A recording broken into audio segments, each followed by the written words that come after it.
Hi, I'm Chuck Olinick. I'm a reenactor. Used to be a history teacher. Well, now I'm not restricted by my curriculum anymore because I'm not in the classroom anymore. So I can explore parts of history that I didn't get to do.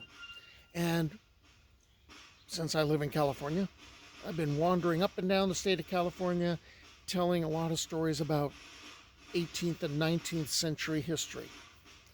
And, so covering missions and stuff like that and going into ghost towns. Well, one of the areas that I realized I hadn't been covering was the Civil War in California and the part that Outlaws played. So I'm looking at a man named Rufus Henry Ingram, who formed Ingram's Partisan Rangers and who stole gold for the Confederacy.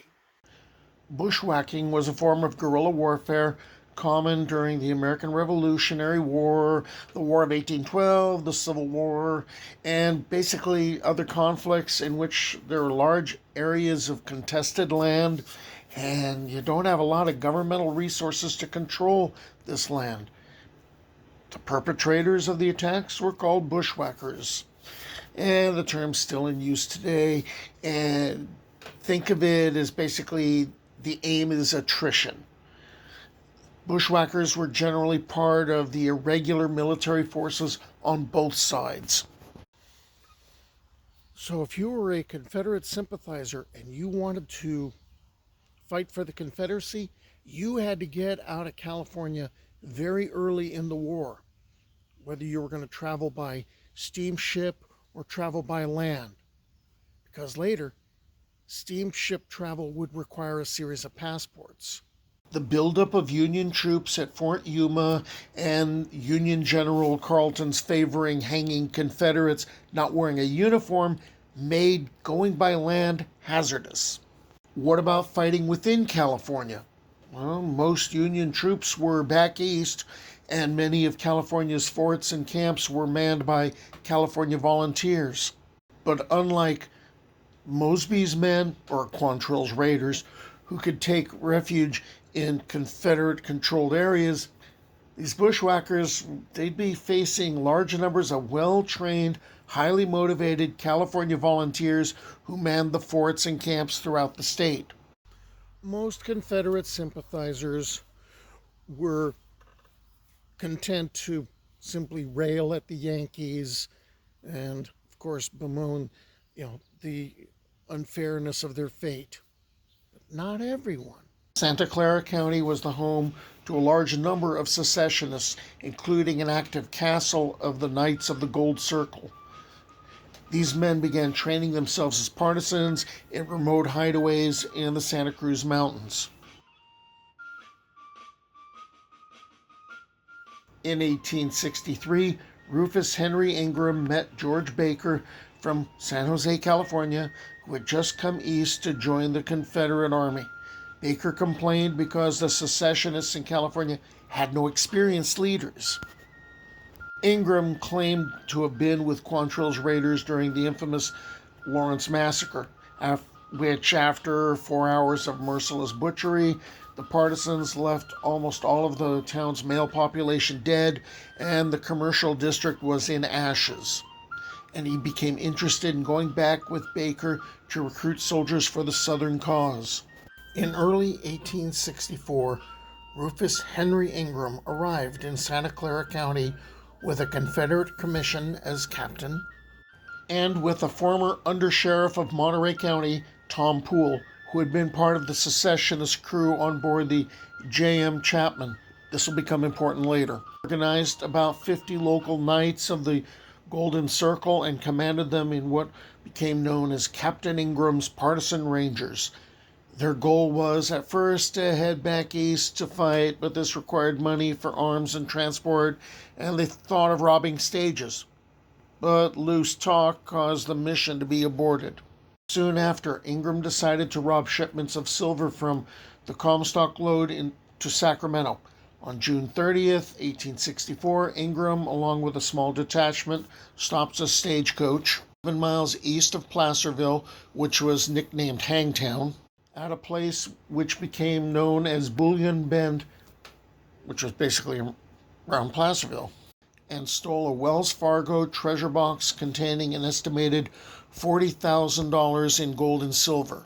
During the pursuit of his fleeing band, the posse had a gunfight with two lawmen at the Somerset house.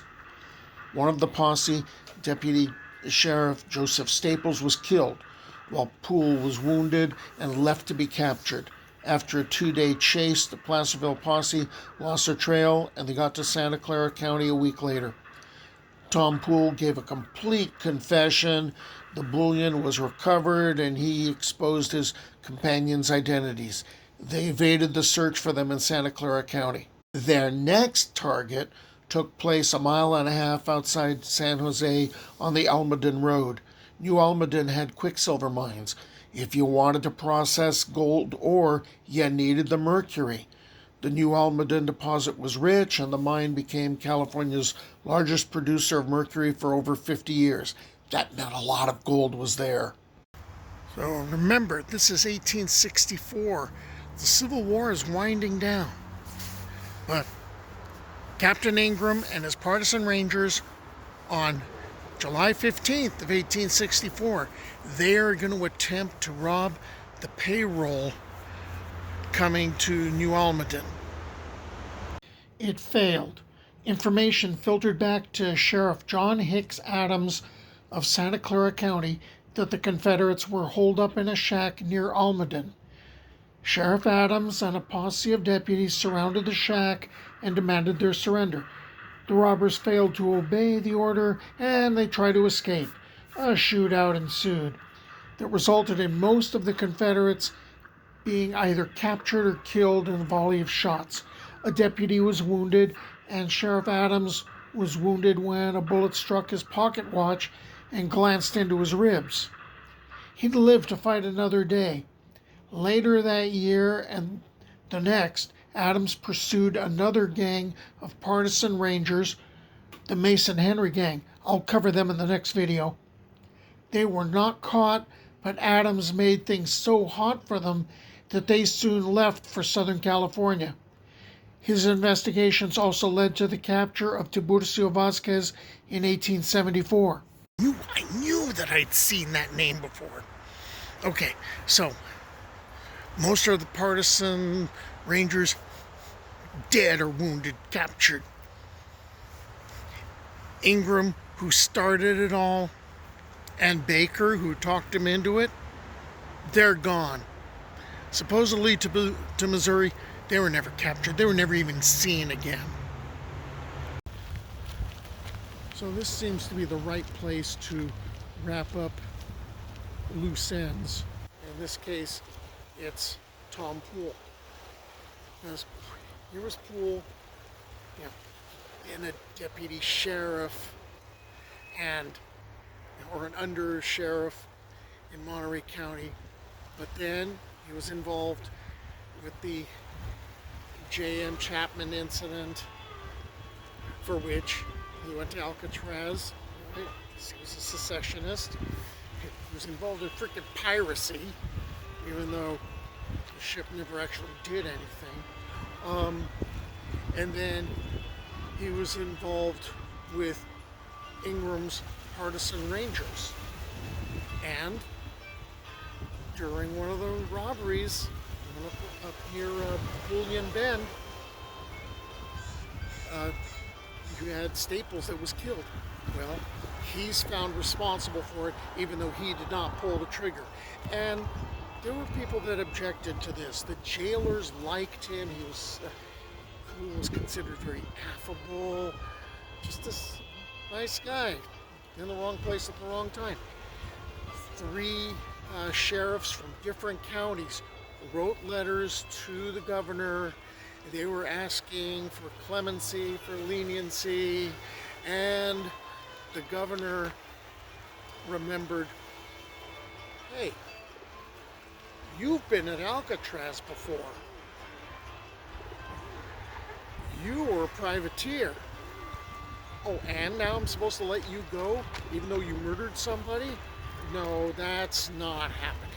So Poole was executed. He was executed by hanging. Okay, that wraps up